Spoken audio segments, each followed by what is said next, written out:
اگر آج قرآن کھول کے کوئی جھوٹا سچے قرآن کو کھول کے اپنی جھوٹی بات آیت کے مفہوم کو لپیٹ کر بیان کر کے دکانوں پہ ڈیروں پہ آ کے بھٹکائے تو تعجب نہ کرو، یہ تو دور صحابہ میں بھی وارداتیے شروع ہو گئے تھے۔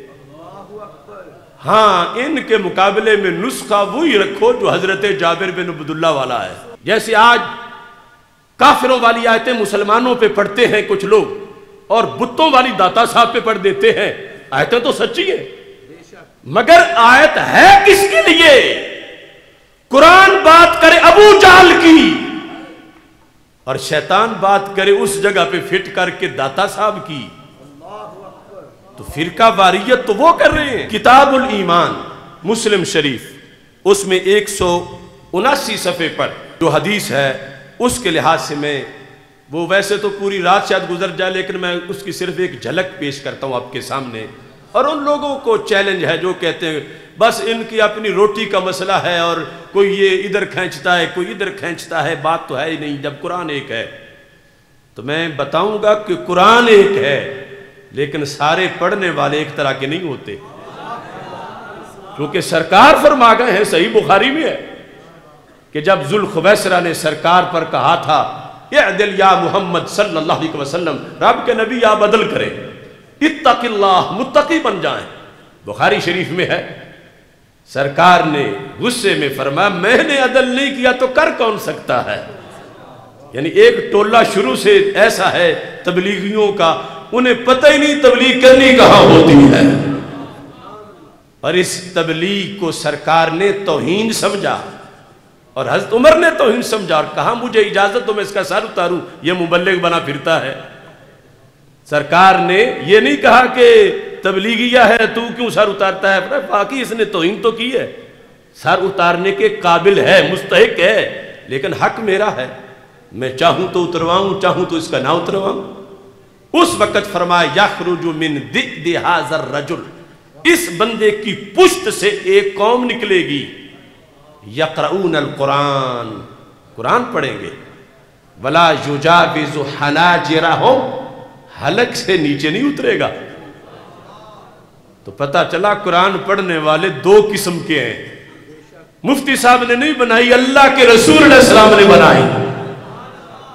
ایک پڑھتے حلق سے اوپر تو دل میں بھی جاتا ہے، اور دوسرے پڑھتے قرآن یا گرنتھ نہیں پڑھتے، قرآن ہی پڑھتے ہیں مگر حلق سے نیچے اترتے ہی نہیں ہے۔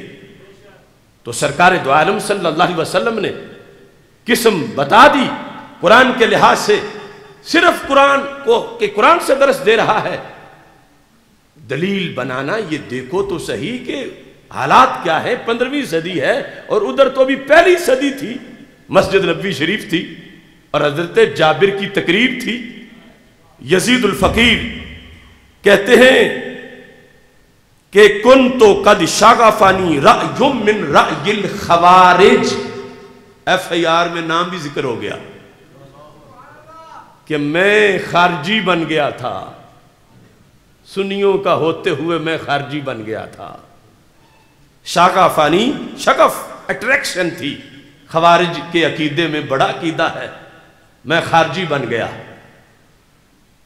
تو پھر کہتے ہیں فخرجنا فی اصابہ، ذوی عدد اصابہ ہے جماعت پوری تبلیغی، کہ ہم تبلیغی جماعت میں نکلے جس میں کافی لوگ تھے، نرید ان نحج ثم نخرج علی الناس، ارادہ تھا حج کریں گے پھر ساری عمر راہ خدا میں تبلیغ کریں گے۔ کہتے ہیں کہ اتنے میں گزر ہوا، مررنا علی المدینہ، گزر ہوا مدینہ سے، تو ہم نے کہا چلو نماز پڑھتے ہیں، نماز پڑھنے کے لیے چلے گئے۔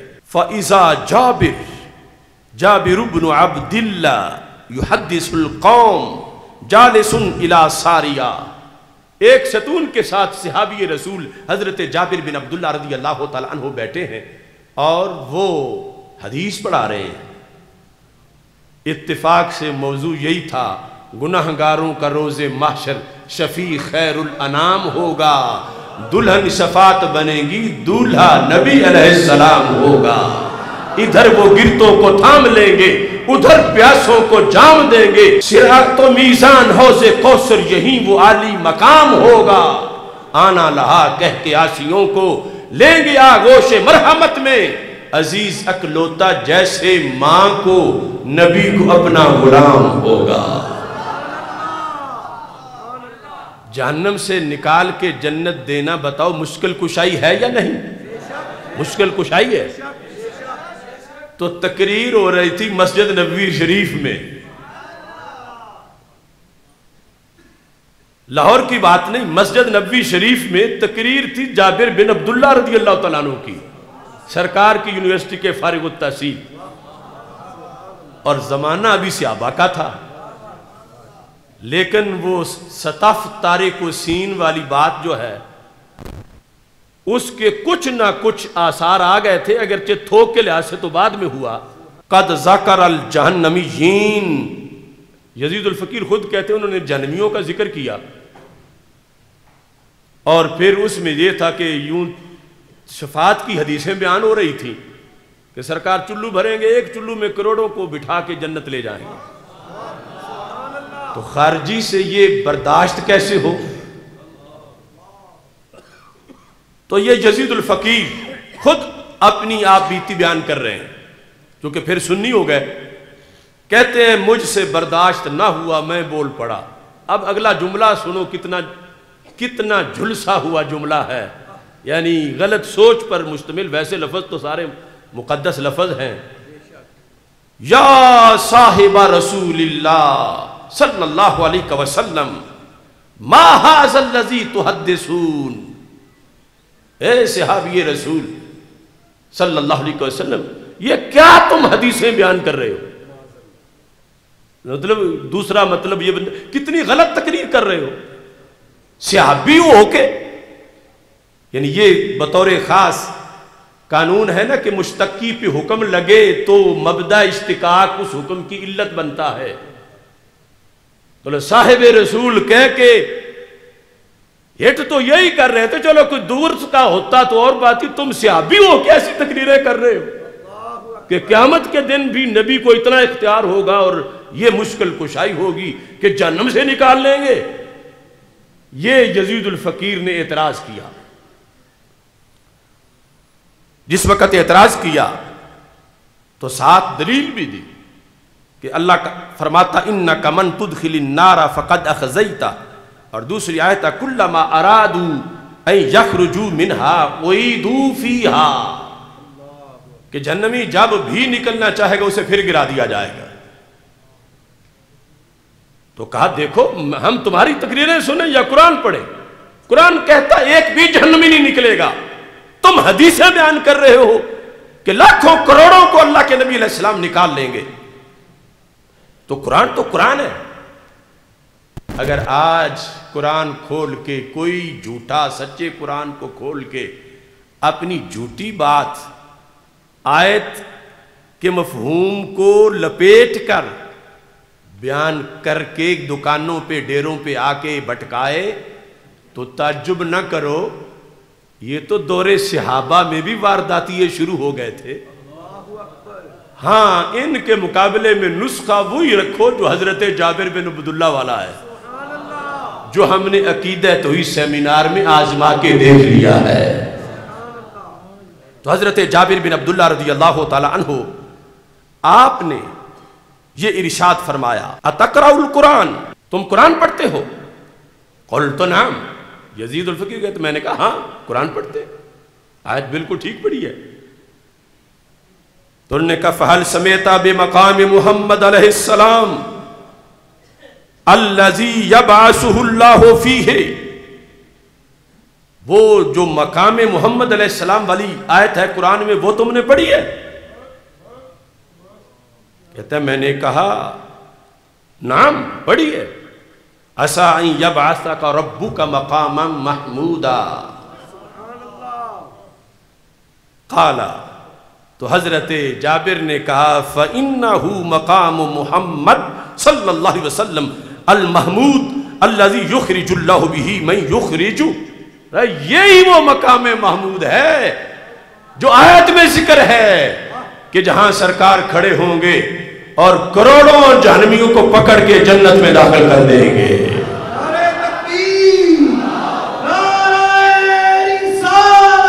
وہ لوگ جو کہتے ہیں قرآن ایک ہے تو پھر کیسے ہو سکتا ہے؟ ہم کہتے ہیں قرآن ایک ہی ہے۔ حضرت جابر کے سامنے کسی اور قرآن کی آیتیں نہیں پڑھی گئی تھی، اسی کی پڑھی گئی تھی، مگر حضرت جابر میں اور اس خارجی میں فرق کتنا تھا؟ زمین و آسمان سے زیادہ۔ خارجی کہہ رہا تھا جہنم سے ایک بھی نہیں نکل سکتا، حضرت جابر بن عبداللہ کہتے تھے کروڑوں نکلیں گے، سرکار نکالیں گے۔ اب سچا کون؟ قرآن بھی سچا ہے، حضرت جابر بھی سچے ہیں، لیکن بد عقیدہ وہ ہے جس کو خارجیت نے ڈس لیا تھا، وہ بد عقیدہ ہے۔ تو اس کا روگ ختم کیسے ہوا؟ تو حضرت جابر بن عبداللہ رضی اللہ تعالی عنہ کا طریقہ کار واضح کر رہا تھا، قرآن سچا ہے، میں بھی سچا ہوں، لیکن جو مطلب تم نے پڑھا ہے وہ جھوٹا ہے۔ کیسے؟ کلما ارادو، کہ جب بھی وہ ارادہ کریں گے، اگلا حکم قرآن کا سچا ہے کہ ان کو کوئی نہیں نکلنے دے گا جب وہ ارادہ کریں گے، لیکن یہ تو دیکھو وہ کون؟ وہ پیچھے پڑا تو بات تھی کافر کی، پیچھے پڑا تو بات تھی مشرک کی۔ تو پتہ چلا قرآن بھی سچے ہیں، جابر بھی سچے ہیں، جھوٹا ہے تو خارجی ہے، کوئی نہیں نکلے گا جہنم سے۔ یہ بات ہے کافر کی کہ کافر نہیں نکلے گا، مشرک نہیں نکلے گا۔ اور جو حدیث حضرت جابر بتا رہے تھے وہ یہ تھی کہ نبی کا غلام نکل جائے گا۔ اب دیکھو ابھی تو دور صحابہ ہے، لیکن وارداتیں کیسی شروع ہو گئی ہیں؟ قرآن کا تو لفظ نہیں بدل سکتا، مگر جو وارداتی ہے وہ پیش کر کے واردات تو کر سکتا ہے، کہ حکم کسی اور کا سناتا پھرے۔ عوام کو کیا پتا کہ کس کی پیچھے بات ہو رہی تھی؟ جیسے آج کافروں والی آیتیں مسلمانوں پہ پڑھتے ہیں کچھ لوگ، اور بتوں والی داتا صاحب پہ پڑھ دیتے ہیں۔ آیتیں تو سچی ہیں، مگر آیت ہے کس کے لیے؟ قرآن بات کرے ابو جہل کی اور شیطان بات کرے اس جگہ پہ فٹ کر کے داتا صاحب کی، تو فرقہ واریت تو وہ کر رہے ہیں۔ ایسا ہونے پر یہ کتاب الایمان بخاری دور صحابہ میں ایسا ہوا، اور جابر بن عبداللہ رضی اللہ تعالی عنہ کے پاس جو یزید الفقیر ساری بات بتا رہے ہیں، وہ کہتے ہیں جب حضرت جابر رضی اللہ تعالی عنہ کی ہم نے گفتگو سن لی، فواللہ ما خرج منا غیر رجل واحد، کہتے سب نے توبہ کر لی سوائے ایک کے، سب نے توبہ کر لی۔ ہم سارے ہی واپس چلے گئے گھروں میں کہ ہمارا تو بھی اپنی اصلاح ہونے والی، ہم نے تبلیغ کیا کرنی ہے؟ یعنی ہمارے استاد ہی ہمیں زہر دیتے رہے ہیں قرآن کے ترجمے میں۔ کہتے ہم لوٹے، اور پہلے جنہیں کہتے تھے حضرت صاحب، قبلہ صاحب، استاد صاحب، اب کہتے ہیں فرجانا، ہم جب لوٹے، قلنا، ہم نے کہا ویحکم، وہ تباہ ہو جاؤ تم۔ روتے حضرت صاحب بننے کو، ویحکم، تم تباہ ہو برباد ہو جاؤ۔ کیوں؟ اترون الشیخ یکذب علی رسول اللہ صلی اللہ علیہ وسلم، تم یہ پڑھاتے ہو کہ جابر جیسا چمکتا چہرہ بھی جھوٹ بول سکتا ہے؟ یعنی یہ آج نہیں جو لوگ کہتے ہیں کہ سنیوں کے چہرے بھی چمکتے ہیں اور پتہ چل جاتا ہے۔ تو حضرت یزید الفقیر سنی بن کے اپنے استادوں کو کہنے لگے، یہ قرآن جو تم پڑھاتے ہو اس کو سمجھنے کے لیے کچھ چہروں کی بھی ضرورت ہے، تمہیں دیکھنے سے سمجھ نہیں آئی، جابر دیکھنے سے سمجھ آ گئی ہے۔ دل نہیں مانتا کہ جابر جیسا بندہ بھی جھوٹ بولے، پہلے حالانکہ خود ہی جھگڑ رہے تھے۔ تو یہ انقلاب آیا۔ تو ایسا ہوا، دونوں طرف قرآن ہے۔ صحابی کے سامنے ایک چھوکرا نئی جنریشن کا وہ قرآن پیش کر رہا ہے۔ اس وقت کے لحاظ سے چھوکرا کہہ رہا ہوں، جب مقابلے میں کھڑے تھے، بعد میں تو ہمارے لیے بہت کروڑ عزتوں کے لائق آخر صحابی کے شاگرد ہوں تو وہ تو بہت بڑے ولی ہیں، لیکن وہ جو بدعقیدگی والی سوچ تھی کہ ادھر حضرت جابر رضی اللہ تعالیٰ عنہ بیٹھے ہیں اور ادھر جو ہے ایک بعد کے زمانے کا لڑکا، وہ ان کو قرآن سمجھانے لگا ہے کہ قرآن میں یہ ہے، قرآن میں یہ ہے، قرآن میں یہ ہے۔ تو پتہ چلا ہر بندہ یہ کہنے والا کہ قرآن میں یہ ہے سچا نہیں ہوتا، قرآن سچا ہے، لیکن ہو سکتا ہے کہ اس نے اپنا گھڑا ہوا مضمون آیت کے نیچے فٹ کیا ہوا ہے، اوپر آیت رکھی ہوئی ہے، دکھاتا آیت ہے اور بات اپنی کرتا ہے۔ اس بنیاد پر یعنی سطف تارک امتی کے لحاظ سے جو کچھ لوگوں کی اس لحاظ سے وہ کہتے حدیث نہیں ہو سکتی کہ جب قرآن ایک ہے تو پھر افتراق کیسے ہو سکتا ہے، جب قرآن بدل نہیں سکتا تو پھر اختلاف کیسے ہو سکتا ہے۔ تو ہم نے سیاستہ سے یہ بتایا کہ اختلاف ہو جاتا ہے اور اس میں جرم حق والوں کا نہیں، جرم ان کا ہے جو واردات کرتے ہیں۔